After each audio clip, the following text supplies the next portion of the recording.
Dreaming of a destination wedding? Before you book that villa in Tuscany or that resort in St. Bart's, let's talk about what you really need to know. We've planned weddings all over the world, from Paris to Punta Mita, Aspen, and so many other places. And while they are all very magical, they are certainly not for everyone. What makes them unforgettable can also make them more complex, especially if you're not prepared. So, to help you decide, here are 3 of my top pros and cons of destination weddings. There's so many more, but let's start here.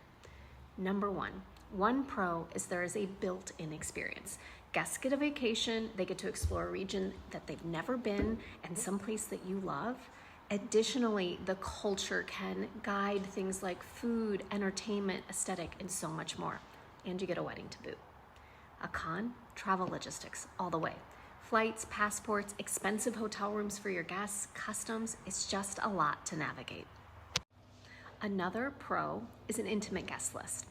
Smaller groups, to me, that always means a deeper connection. Guests get to really engage with each other. They tend to become a little family throughout the process.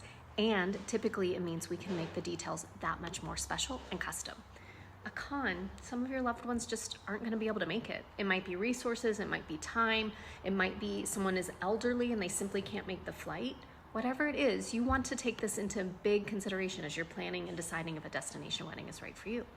Lastly, a pro is you usually need less decor, unless you're just someone who loves decor, of course. But the destination is going to do the heavy lifting for you, so you don't have to overthink every element. But a con is so many of you are thinking you want a destination wedding because it might be a little bit budget friendlier, and it won't be. The truth is most of our destination weddings are so much more expensive than our local weddings. And that's because you're gonna have additional events throughout the weekend and other elements to consider, such as shipping costs, accommodations, welcome gifts, and so much more. There are just so many more line items that go into a destination wedding, and a lot of people aren't prepared for it.